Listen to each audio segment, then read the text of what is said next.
Tim-tim peserta Piala Dunia mulai tiba di 3 negara tuan rumah yakni Meksiko, Kanada, dan Amerika Serikat. Namun, publik ramai-ramai menyoroti ada perbedaan penyambutan ketiga negara tuan rumah terhadap tamu-tamu mereka. Kita simak seperti apa perbedaannya.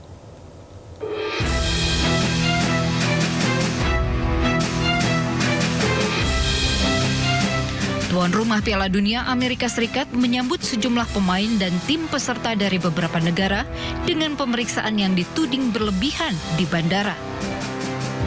Kapten Timnas Irak Ayman Hussein diperiksa selama hampir 7 jam di Bandara O'Hare, Chicago sebelum akhirnya dibebaskan. Turun dari pesawat, para pemain Timnas Senegal tidak langsung menuju bandara. Di landasan, para pemain skuad Singa Terangga duduk di bangku kecil untuk diperiksa dengan metal detektor. Pemeriksaan ketat juga dialami tim Uzbekistan. Skuad Serigala Putih menjalani pemeriksaan ketat begitu tiba.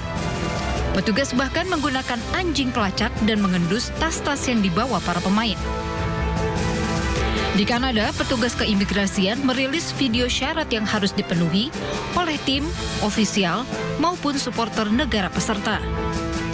Para pendatang harus membawa identitas lengkap, dilarang membawa narkoba seperti ganja saat memasuki atau keluar perbatasan, serta dilarang membawa benda-benda berbahaya seperti petasan dan senjata api. Bagaimana dengan Meksiko?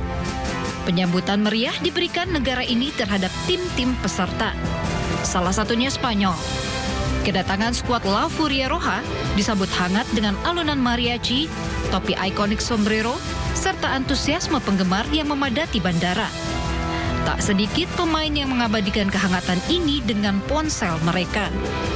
Sambutan syarat budaya dan keramahan masyarakat Meksiko dinilai sebagai bukti nyata komitmen negara ini sebagai salah satu tuan rumah.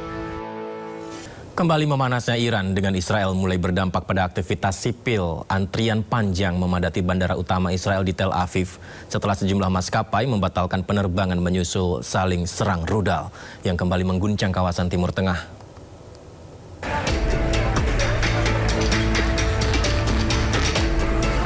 Antrian panjang terlihat di Bandara Ben Gurion, Tel Aviv. Setelah meningkatnya ketegangan antara Iran dan Israel memicu gangguan pada operasional penerbangan internasional. Ratusan penumpang memenuhi area check-in, sementara sejumlah keluarga tampak menyambut kerabat yang baru tiba di tengah situasi keamanan yang tidak menentu. Sejumlah penumpang yang tiba dari Amerika Serikat mengaku mengalami kepanikan selama penerbangan setelah muncul laporan mengenai serangan rudal Iran ke wilayah Israel. Bahkan seorang penumpang menyebut lebih dari 10 calon penumpang memilih membatalkan perjalanan mereka setelah sirine peringatan berbunyi. It was very difficult. A lot of people come in very bad situation. A lot of women, they want to go out of the plane. So we stay more for half an hour until we know what's going on. Because in the beginning, nobody knows what's going to be. It was very stressful. Thank God I'm here. Otoritas setempat tengah melakukan evaluasi situasi dan menegaskan bahwa wilayah udara Israel tetap terbuka. Operasional penerbangan di Bandara Ben Gurion Airport disebut masih berjalan normal. Ketegangan meningkat setelah Iran meluncurkan serangan rudal ke Israel Utara pada Minggu malam, yang kemudian dibalas dengan serangan udara Israel ke sejumlah wilayah Iran. Meski hubungan antara Iran dan Amerika Serikat memanas usai jatuhnya helikopter Apache, Presiden Amerika Serikat Donald Trump masih membuka pintu negosiasi dengan Iran. Selama perundingan, blokade pelabuhan Iran terus berjalan. We have ongoing negotiations in Iran and with Iran that hasn't stopped, and we could have at least an idea by 1 or 2 days from now. But I think it's going well. The blockade continues to hold 100%. Nothing is getting through our blockade. No oil, no income, no nothing. Nothing's getting through the blockade. Yerusalem dalam keadaan siaga. Sirine meraung saat Israel dan Iran saling serang untuk pertama kalinya sejak gencatan senjata. Yerusalem dalam keadaan siaga. Sirine seperti yang kita simak ini pemirsa terdengar meraung saat Israel dan Iran saling melancarkan serangan untuk pertama kalinya sejak gencatan senjata. Ada informasi yang didapatkan bahwa suara ledakan juga terdengar di langit Yerusalem, diduga pencegatan rudal.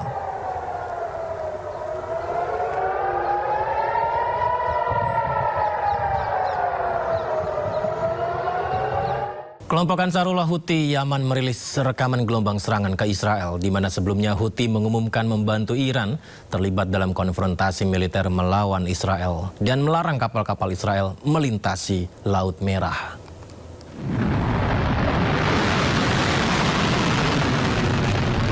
Gelombang serangan rudal diluncurkan kelompok Ansarullah Houthi Yaman. Serangan rudal Houthi menargetkan Israel. Houthi sebagai kelompok proksi Iran mengumumkan membela Iran untuk konfrontasi militer dengan Israel.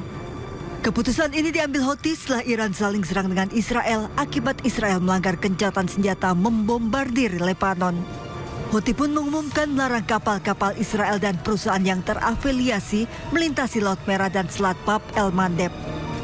وفي هذا السياق تؤكد القوات المسلحة اليمنية على الآتي: أولاً نعلن حظر الملاحة البحرية بشكل كامل وتام على العدو الإسرائيلي في البحر الأحمر، ونعتبر أن كل تحركات العدو أصبحت هدفاً عسكرياً لقواتنا المسلحة من لحظة إعلان هذا البيان. Kini Israel tidak hanya menghadapi serangan Iran namun juga digempur oleh proksi militer Iran Hizbullah di Lebanon dan Houthi di Yaman. Sementara itu kelompok Houthi di Yaman mendukung operasi militer yang dilancarkan Iran terhadap Israel dengan meluncurkan sejumlah drone ke Israel.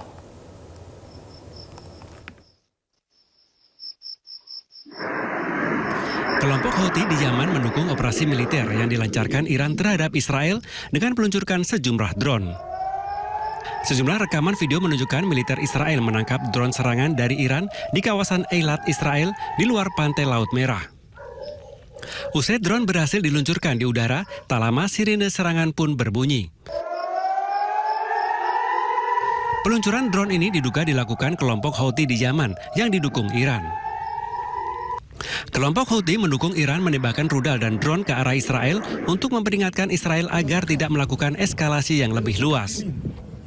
Sementara itu, sistem pertahanan udara Israel berhasil menjegat pesawat nirawak atau drone milik pejuang Houthi Yaman di langit Eilat, Israel Selatan. Sirine peringatan juga berbunyi saat terjadinya serangan drone yang dilancarkan pejuang Houthi Yaman. Pemirsa, kelompok-kelompok pejuang Libanon yang berkuasa, Hizbullah dan Amal, dilaporkan siap melakukan gencatan senjata dengan Israel. Hal itu disampaikan Ketua Parlemen Libanon Nabih Berri kepada utusan Amerika Serikat di Beirut.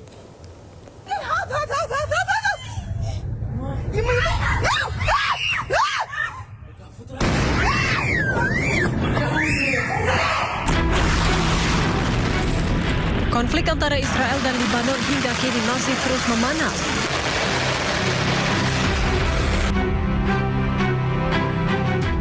Dilansir dari media Al Arabiya, Ketua Parlemen Lebanon Nabih Berri memberitahu utusan Amerika Serikat di Beirut bahwa kelompok pejuang Hizbullah dan Amal siap melakukan gencatan senjata dengan Israel. Berri memberitahu duta besar bahwa Hizbullah tidak menentang penarikan diri dari selatan Sungai Litani. Padahal sebelumnya kelompok Hizbullah menolak gencatan senjata Israel dengan Libanon yang didukung oleh Amerika Serikat. Diketahui serangan Israel telah menewaskan total lebih dari 3.600 warga Libanon dan lebih dari 10.000 orang luka-luka.